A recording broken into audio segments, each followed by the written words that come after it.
عشق دے چلے نمبر لے گئے، عقل مندہ ایویں ہی عمراں گالیاں. اے یاد رکھ لیا جے کوئی عشق دے چلے بن جاؤ انشاءاللہ خیر ہو. بہت ہی عقل مند جڑے نے نا میں سارے رول دے ویکھے جے. ہاں حضور کی محبت میں آ جاؤ تو بلال حبشی کی طرح کعبے کی چھت پہ بھی چڑھنا مل جائے گا. تو اس واسطے محبت ضرور فرمایا کریں آقا کریم علیہ السلام سے. علم کے بغیر تو آپ چیزیں حاصل نہیں کر سکتے. جن لوگوں نے پینتھیزم کا عقیدہ گھڑا ہماؤس کہ ہر چیز میں اللہ ہے، درختوں میں، پہاڑوں میں، جانوروں میں، وہ کہتے ہیں یہ سب چیزیں جو ہیں یہ اللہ ہی نے ان چیزوں کا روپ دھار لیا ہے. وہ کہتے ہیں ہم مان نہیں سکتے کہ خدا کے علاوہ کوئی اور وجود بھی ہے. اب یہ اللہ کی محبت میں انہوں نے عقیدہ کھڑا ہے، لیکن کفریہ، شرکیہ، الہاد ہے. یہ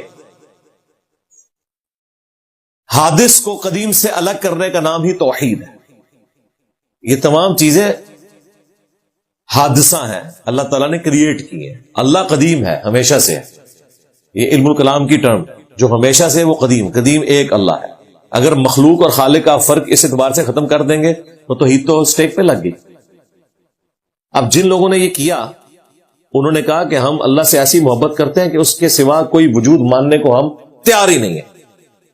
کیا محبت میں، لیکن وہ کام کیا جو اللہ تعالیٰ کو سب سے زیادہ ناپسند ہے.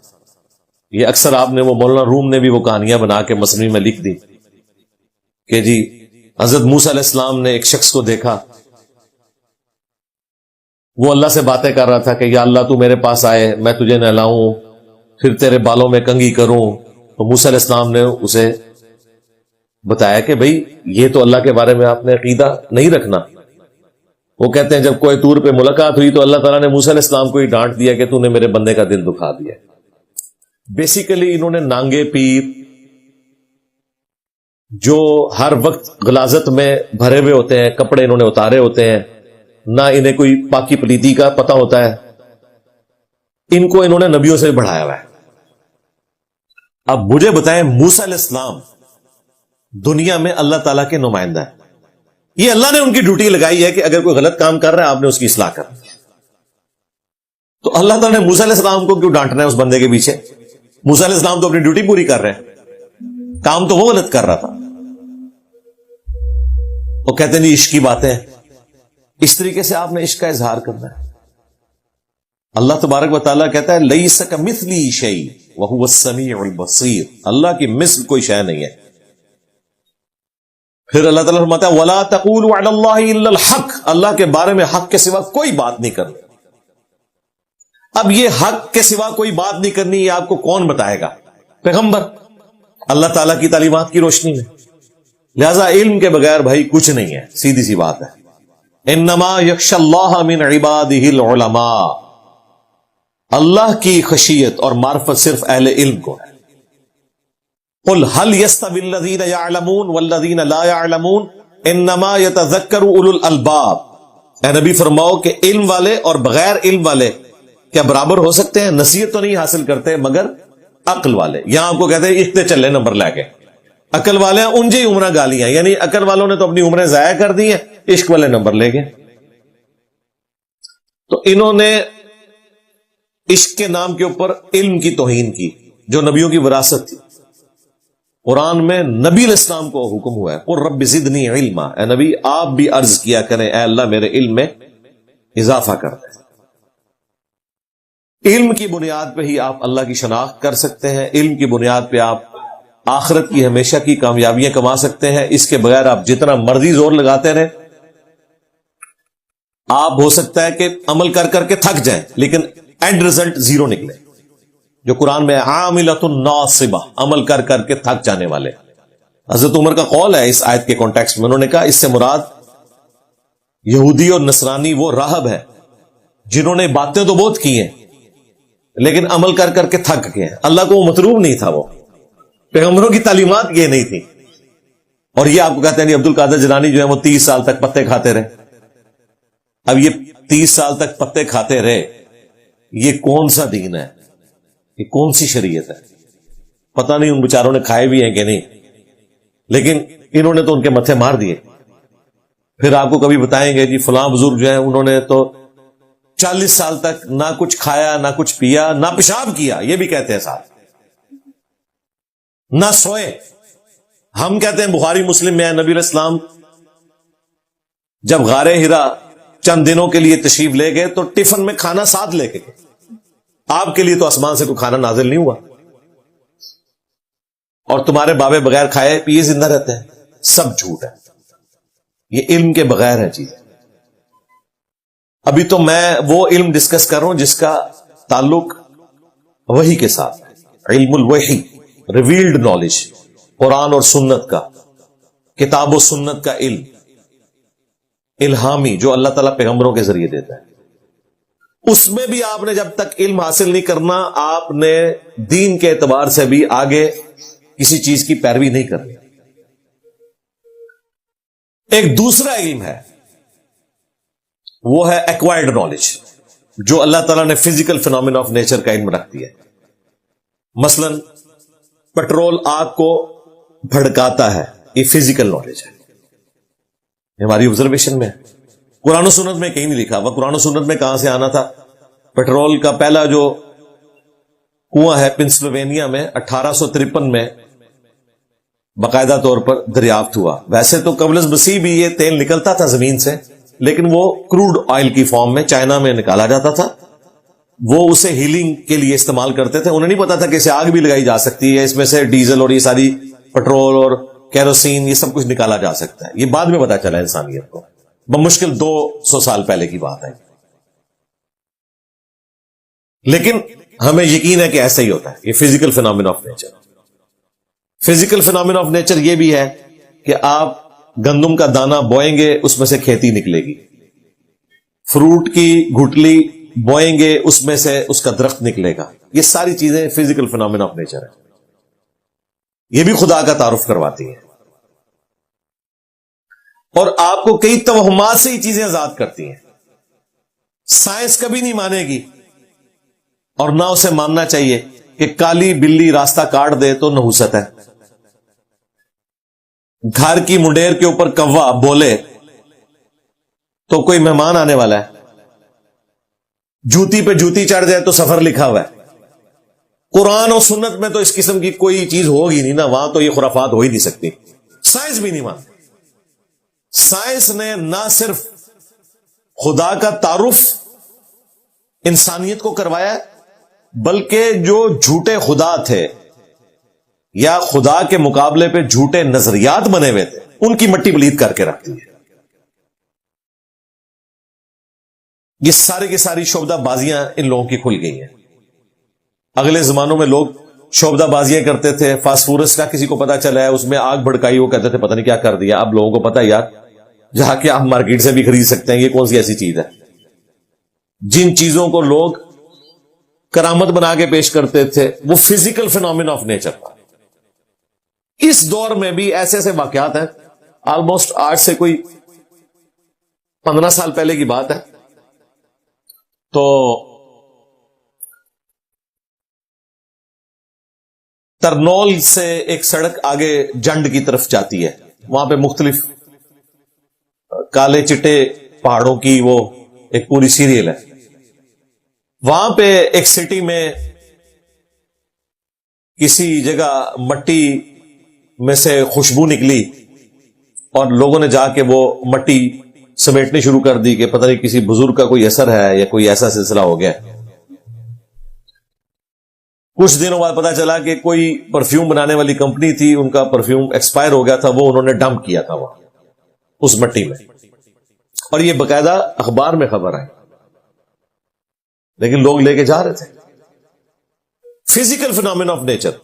کسی مزار کے پاس کوئی ایسا چشمہ بہ رہا ہے جس میں سلفر کی تعداد ہے. اب ظاہر ہے سلفر جو ہے وہ بیکٹیریا کو ختم کرتی ہے. آپ اس سے نہائیں گے, اگر کسی کو پھوڑے پھنسی ہیں تو میڈیکل علاج ہے, اس کو بزرگ کے ساتھ منسوب کر دیتے ہیں. وہ پانی آپ گھر بھی بنا سکتے ہیں بھائی, گورے نے ٹیوب میں بنا کے آپ کے حوالے کر دیا. یہ وہ ساری چیزیں جو علم کے ذریعے انسانیت نے سیکھی اور لوگوں نے اس کو پتہ نہیں کیا کچھ بنا کے پیش کیا. لیکن جو انبیاء کے معجزات ہیں وہ فزیکل فینومینا آف نیچر کو توڑنے والے ہیں. یہ سائنس نہیں کبھی کر سکتی کہ مردے کو زندہ کرتے ہیں. یہ عیسیٰ علیہ السلام کا معجزہ ہے. یہ بھی کبھی نہیں ہوگا کہ مٹی کی مورت میں کوئی پھونک مارے اور وہ پرندہ بن جائے. سائنس وہ کچھ کرے گی جو فزیکل فینومینا آف نیچر کے اندر ہے، اس سے باہر نہیں ہو سکتا. یہ جو سائنس کا علم ہے، acquired knowledge, the knowledge obtained through observations and experiments, یہ بھی ڈیفینیٹ علم ہے. یا یہ علم کسی چیز کو سرٹیفائی کرے یا وہی کا علم کسی چیز کو سرٹیفائی کرے، تب ہی وہ بات درست ہوگی. اگر یہ دونوں علوم کسی چیز کو نہیں مان رہے، اس چیز کو ماننے کی ضرورت کوئی نہیں، نہ اس کی پیروی کرنے کی ضرورت ہے. وہ گمراہی ہے. اسلام نے علم الوحی کے ذریعے توہمات کا خاتمہ کیا ہے، اور ماڈرن سائنس نے انسانیت کو توہمات سے آزاد کیا ہے، فزیکل فینومینا آف نیچر کے پیچھے چھپے ہوئے رازوں کو دریافت کر کے. سب کچھ پتا چل گیا اور چیزوں کو ایڈریس کرنا شروع کر دیا. بیماریوں کے علاج آنے شروع ہو گئے، بلڈ گروپ دریافت ہو گئے. انسانیت کو پتا چل گیا کہ اس طریقے سے چیزوں کو ایڈریس کیا جا سکتا ہے. اسی وجہ سے آپ دیکھیں ایوریج لائف انسان کی بڑھ گئی. پہلے تو اس طرح زندگی نہیں ہوتی تھی. جتنی پرانی سویلائزیشنز ہیں آپ دیکھیں 35 40 50 کے اندر اندر لوگ فوت ہو جاتے تھے، اور دادی دادا نانی نانا بن چکے ہوتے تھے. 14-15 سال کی عمر میں شادی ہو جاتی تھی. وہ لائف سائیکل اتنا ہوتا ہے. میں اگلے دن ایک ڈاکومنٹری دیکھ رہا تھا کہ آج سے آلموسٹ 150 سال پہلے آسٹریلیا میں ایوریج جو ایج تھی نا وہ آلموسٹ 35 سال تھی. ظاہر لوگ بیماریوں سے مر جاتے تھے، اور یہ گورے جب گئے افریقہ میں کئی بیماریاں اپنے ساتھ لے گئے، وہ بیچارے کالے مر جاتے تھے کیونکہ ان کی امیونٹی نہیں تھی ان بیماریوں سے. آج آسٹریلیا میں جو ایوریج لائف ہے وہ 84 ایئرز ہے. 35 سے 84 ہو چکی ہے. 50 سال بڑھا لی ہے بیماریوں پہ قابو پا کے. یہ سب فزیکل فینومینا آف نیچر کی برکات ہے. ہمارے بچے جو موبائل اتنی آسانی سے what's app, video calls, YouTube, live match دیکھ رہے ہیں، 8 سے 100 سال پہلے کا انسان زندہ ہو تو انہی کو غوث وقت مان لے گا کہ یار اس وقت ڈائریکٹ مسجد نبوی میں جو نماز پڑھائی جا رہی ہے وہ ہمیں موبائل میں نظر آ رہی ہے. یہ اسی فزیکل فینومینا آف نیچر میں ترقی ہے جو انسان نے حاصل کر لی ہے سائنس میں. پہلے تو آپ سوچ بھی نہیں سکتے تھے. اس سے بڑھ کر یہ چیزیں آلموسٹ مفت آپ کو دے دی ہیں. آج پوری دنیا واٹس ایپ کے اوپر ڈیپینڈنٹ ہے، فری ہے بالکل. یہ اللہ تبارک و تعالیٰ نے انسان کو ترقی کروائی ہے. یہ وہ علم ہے. تو یا وحی کا علم ہو یا سائنس کا علم، یہ دو علوم ہیں. یعنی کہ ریویلڈ نالج اور ایکوائرڈ نالج، یہ سرٹیفائی کریں گے کسی چیز کو تو آپ اپنے معاملات کو آگے لے کے چلیں گے، اور اگر یہ نہیں کرتے تو نہیں چلیں گے. اور یہ اتنے محکم قوانین ہیں کہ نمرود کے دربار میں حضرت ابراہیم علیہ السلام نے جب مجادلہ کیا، اس نے پہلی دلیل کے جواب میں کہا کہ میں بھی زندہ کرتا ہوں اور مارتا ہوں. ایک قیدی کو اس نے آزاد کر دیا، دوسرے کو قتل کر دیا. ایک بھونڈی سی حرکت کی اس نے، لیکن حضرت ابراہیم علیہ السلام نے ویل لیفٹ کیا. انہوں نے اگلی دلیل رکھی کہ میرا رب وہ ہے جو مشرق سے سورج نکالتا ہے، تو مغرب سے نکال کے بتا. یہ physical phenomena of nature scientific ایک فیکٹ تھا جو پیش کیا. خدائی قانون فبہت الذی کفر، کفر کرنے والا ہکا بکا رہ گیا. اتنے محکم قوانین ہیں، ان کو دلیل پیش کیا حضرت ابراہیم علیہ السلام نے خدا کے ایک ہونے. اور یہ قوانین ایسے ہیں جو قیامت تک دریافت ہوتے رہیں گے. اور اس میں ریلیجن نے آپ کو اوپن چھوڑ دیا. صحیح مسلم میں اوپر تلے 3 احادیث ہیں جن کے اوپر ہیڈنگ یہ ہے. امام نووی نے چونکہ بعد میں باب باندھے، امام مسلم نے بغیر باب کے ہی کانٹینیوس مسلم شریف لکھی تھی. اس پہ ہیڈنگ ہے کن معاملات میں رسول اللہ کی اطاعت واجب ہے صلی اللہ علیہ وسلم اور کن میں نہیں ہے. وہ 3 حدیثیں اکٹھی. نبی صلی اللہ علیہ وآلہ وسلم جب ہجرت کر کے مدینہ شریف آئے تو وہاں لوگ کھجور کی اچھی فصل لینے کے لیے نر اور مادہ کا ملاپ کروایا کرتے تھے خود سے پودوں کا. آج تک یہ سلسلہ جاری ہے مختلف فروٹس میں. آپ علیہ السلام نے یہ عمل دیکھا تو آپ نے فرمایا اگر ایسا نہ کرو تو کیا ہے، فصل جو ہونی ہے وہ تو ہوگی. آپ نے منع نہیں کیا، ایک مشورہ دیا اور ایک بات ڈسکس کی، وہاں سے چلے گئے. انہوں نے اسے حکم سمجھ لیا اور اس سال انہوں نے یہ عمل نہیں کیا، ان کی فصل تھوڑی ہوگی. شکایت لے کے حضور کے پاس آ گئے صلی اللہ علیہ وسلم. کوئی گستاخی نہ نبی علیہ السلام نے شمار کیا، نہ انہوں نے سوچا کہ کہیں 295C نام پہ لگ جائے. انہیں پتا تھا یہ جینوئن پرابلم ہے. آپ علیہ السلام نے فرمایا کہ میں نے تو تمہیں ایسی کوئی بات نہیں کی تھی. ان کا آپ نے مشورتاً بات کی تھی، ہم نے کیا، یہ ہوا. آپ نے فرمایا اگر میں کوئی بات اللہ کے ریفرنس سے کروں تمہارے دین سے متعلق، وہ مجھ سے لے لیا کرو، اور اگر میں کسی دنیاوی معاملے میں تمہیں اپنا ذاتی مشورہ دوں تو وَأَنْتُمْ أَعْلَمُ بِأَمْرِ دُنْيَاكُمْ، تم دنیا کے کاموں کو مجھ سے بہتر سمجھتے ہو. کیونکہ نبی علیہ السلام کا سارا تجربہ بھیڑ بکریاں پالنے کا تھا. آپ علیہ السلام کا کھجور سے متعلق کوئی تجربہ نہیں تھا. آپ نے خود ہی کہہ دیا کہ اپنے دنیاوی معاملات کو تم بہتر سمجھتے ہو، اس کو ویسے لے کے چلو.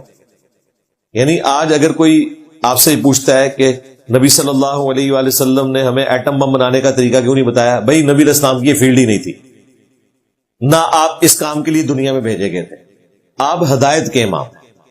اگر اس کی ضرورت ہوتی تو آپ کو سکھا بھی دیا جاتا. یہ کوئی آپ علیہ السلام کی کمزوری نہیں ہے، وہ آپ کی فیلڈ نہیں، اس میں آپ نے اوپن چھوڑ دیا قیامت تک کے لیے. وَأَنْتُمْ أَعْلَمُ بِأَمْرِ دُنْيَاكُمْ، دنیا کے کاموں کو تم بہتر سمجھتے.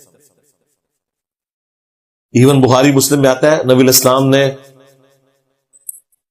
یعنی پریگنینسی کے دوران دودھ بچے کو پلانے سے منع فرمایا. پھر آپ نے کہا کہ میں نے پرشین اور رومن عورتوں کے بارے میں انفارمیشن مجھے ملی ہے کہ کوئی اس حوالے سے نقص ان کی اولاد میں نہیں ہوتا، تو میں تمہیں اس کی اجازت دیتا ہوں. یعنی ایک فزیکلی چیز جو اس وقت شاید کوئی متھ چل رہی ہوگی، اور بعد میں نبی علیہ السلام کی جب یہ علم میں آئی چیز، آپ نے اس کی ریمیڈی کی اس اعتبار سے کہ نہیں، جو فزیکلی یہ تجربات ہیں یہ بتا رہے ہیں کہ ایسا کوئی اور عمل نہیں ہے جس کی وجہ سے کوئی نقصان ہوتا ہو.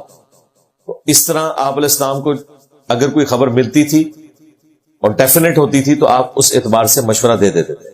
باقی یہ جو طب نبوی کے نام کے اوپر ڈرامہ بازی شروع کی بھی ہے حکیموں نے، چند ایک باتیں ہیں، باقی ساری انہوں نے خود بنائی ہوئی ہیں.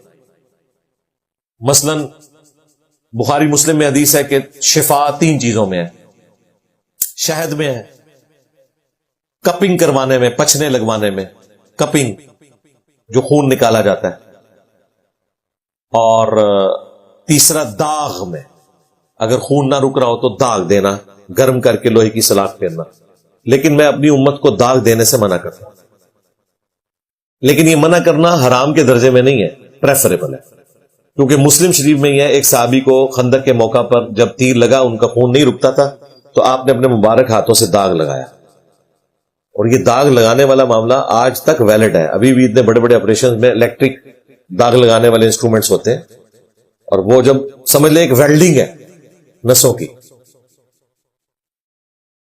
منع اس لیے کیا تھا کہ اس زمانے میں نا خام خواہ بھی داغ لگائے جاتے تھے، جانوروں کو بتوں کے نام پہ چھوڑے جاتے تھے.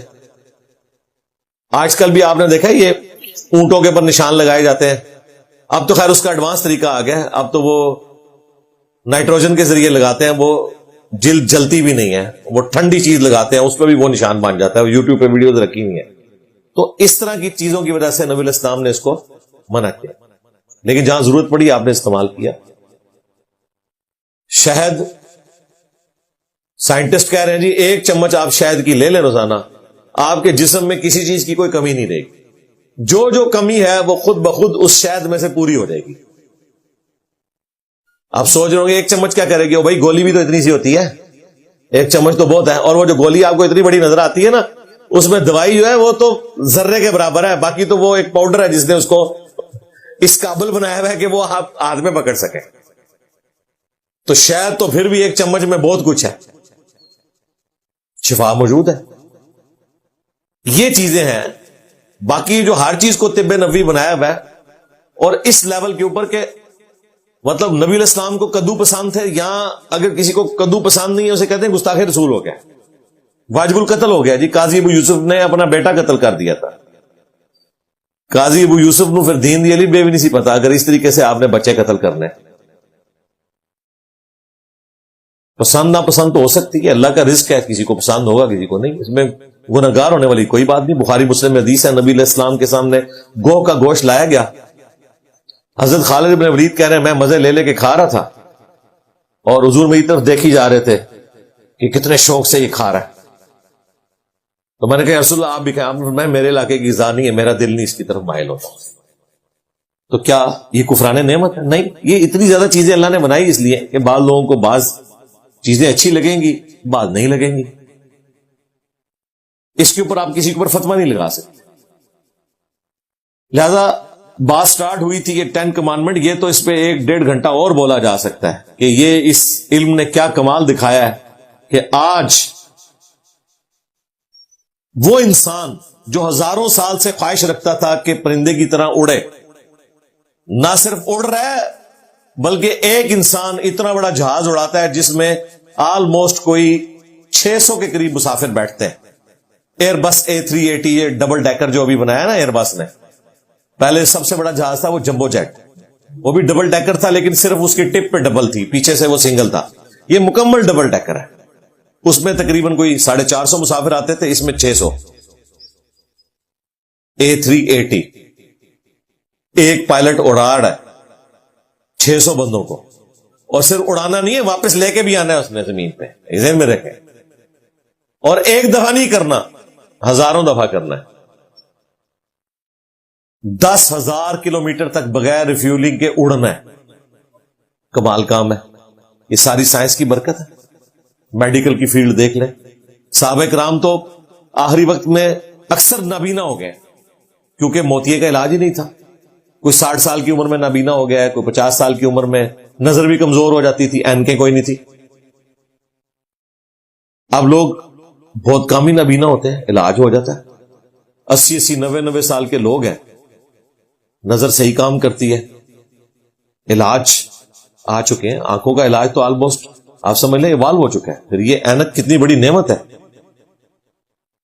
آپ کو بوڑھے ہی نہیں ہونے دیتی, جو چاہے آپ پڑھ سکتے ہیں. پہلے تو لوگ اس طرح نہیں پڑھ سکتے تھے. 40 سال کے بعد میڈیکلی ہر شخص کی نظر کمزور ہونا شروع ہو جاتی ہے. یہ کوئی عیب نہیں ہے. اگر کسی کی نہیں ہوئی نا تو وہ ایکسٹرا آرڈنری کیس ہے, لیکن وہ 41ویں سال میں یا 42ویں سال میں ہونا شروع ہو جائے گی. یہ نیچرل پروسیس ہے, ہر بندے کے ساتھ ہونا ہے. اور آج کل جو ہماری خوراکیں ہیں اور ایشوز کی وجہ سے دور کی اور قریب کی نظر, اور یہ جو ابھی ایک سمارٹ فون کا عذاب جو مسلط ہوا ہے, اس کا ایکسیسو یوز ضرورت کے تحت ہو تو یہ سمجھ لیں آپ ہر چیز آپ کے ہاتھ میں ہے, قرآن و سنت کی پوری لائبریری آپ کے ہاتھ میں ہے. لیکن ایکسیسو یوز 2050 تک سائنٹسٹ ہمیں کہہ رہے ہیں کہ دنیا میں 4 ارب لوگ یعنی آدھی آبادی ایسی ہوگی جن کی دور کی نظر کمزور ہو جائے گی. دور کی نظر, کیونکہ قریب کی نظر زیادہ استعمال ہوتی ہے. جب آپ قریب کی نظر بار بار دیکھتے رہتے ہیں نا, دور دیکھنا آپ کا کم ہو جاتا ہے, اس کی وجہ سے آپ کا وہ فوکس ڈسٹرب ہو جاتا ہے. پھر روشنی کا کم ہونا, جو لوگ اندر بیٹھ کے ہر وقت کام کرتے رہتے ہیں اور جو اوپن کام کرنے والے لوگ ہیں ان کی نظر میں بھی فرق ہوتا ہے. تو یہ سائنس ہمیں بتا رہی ہے کہ بھئی ایکسیسو چیزوں کا یوز آپ نے نہیں کرنا. اگر سائنس کی بنائی ہوئی چیزوں کی وجہ سے کہیں لاس ہو رہا ہوتا ہے, وہ ساتھ ساتھ بتاتے ہیں کہ بھائی ادھر تک فائدہ ہے, اس کے بعد نقصان ہوگا. یہ وہ سارا علم ہے جی جس نے اتنی بڑی ترقی کی ہے. اور یہ جدید سائنٹیفک جو ایجادات ہوئی ہیں, ان کے پیچھے مسلمانوں کی کنٹریبیوشن ہے, مولویوں کی نہیں, بزرگان دین کی نہیں. یہ اکثر لوگ کنفیوز کر دیتے ہیں کہ شاید یہ کوئی علماء نے کوئی کارنامہ کیا تھا. نہ, وہ اپنے زمانے کے انجینئرز تھے. یہ سارے میتھمیٹیشینس, بیالوجسٹ, کیمسٹ, یہ وہ لوگ ہیں جن کے خلاف مولویوں نے کفر کے فتوے دیے ہوئے تھے اس زمانے میں. آپ ذرا ہسٹری دیکھیں. آج مولوی فخر سے کہتے ہیں جی سائنس کی بنیادیں ہمارے بزرگوں نے رکھی, اور تواڈے بزرگ تے کفر دے فتوے دیندے سن. نہ ہوتے. ہارون الرشید کے دور میں جب بیت الحکمہ قائم کیا گیا اور بغداد سٹی آباد ہوا جو دنیا میں مرکز تھا، جس طرح آج آپ سمجھ لیں نیو یارک ہے یا اسی طریقے سے رشین شہر ہے، اس طریقے سے وہ مرکز تھا. تو مولوی تو ان چیزوں کے خلاف تھے، وہ تو مانتے ہی نہیں تھے، تھنک آؤٹ آف باکس کرتے ہی نہیں تھے. آج مسلمان فخریہ بتاتے ہیں جی یہ الگوریدم جو ہے یہ الخوارزمی سے الگوریدم بنا ہے اور پوری یہ ساری کی ساری الیکٹرانکس ڈیوائسز اسی کے اوپر ڈیپینڈنٹ ہے، سافٹ ویئر یہ سب کچھ. بالکل. اور مولوی نہیں سی اللہ دے بندے ہو، اسے شوق پیدا ہوا کہ میں کوئی اتنا آسان طریقہ کروں جس کے ذریعے زکات اچھے طریقے سے کیلکولیٹ ہو سکے. بس اس چکر میں اس نے کرتے کرتے معاملات آگے چلائے. آپ کے تو بزرگوں کا ابھی تک یہ حال ہے کہ یہ جو شیخ احمد سرندی جسے یہ مجدد الفسانی کہتے ہیں، بلکہ اس نے خود اپنے آپ کو مجدد ڈکلیئر کیا، اس نے اپنے مکتوبات میں لکھا ہے کہ اس سے کیا حاصل ہوتا ہے کہ تو کون کے تینوں اینگل جمع کریں تو ہمیشہ 180 جواب آتا ہے. آپ کو پتا ہے نا ٹرائنگل جیسی مرضی شکل کی ہو اس کے تینوں زاویے جمع کریں ہمیشہ 180 آتا ہے. تو یہ باقاعدہ اس نے لکھا ہے، کہتا ہے اس میں سے کیا نکلتا ہے. اب اسے کیا بتایا جائے اس میں سے کیا نکلتا ہے؟ اس میں سے یہ نکلتا ہے کہ تم لوگ ذلیل و خوار ہو کے مکے اور مدینے حج عمرے کے لیے جاتے تھے، اور اب یہ نکلا ہے کہ 4 گھنٹے میں لوگ جدہ پہنچ جاتے ہیں ہوائی جہاز میں اڑ کے. تو کون سے تو کوئی چیز آزاد نہیں ہے، سارے اینگلز کی گیم ہے. یہ پروں کی جو ایروفائل سٹرکچر ہے یہ ساری کی ساری یہی ہے. اسی لیے پھر انہوں نے ترقی تو نہیں کرنی تھی نا، انہوں نے فتوے دیے اس وقت، اور باقاعدہ ان سائنٹسٹ کو بعد میں جیلوں میں ڈلوایا گیا اور پتہ نہیں کیا کچھ ہوا.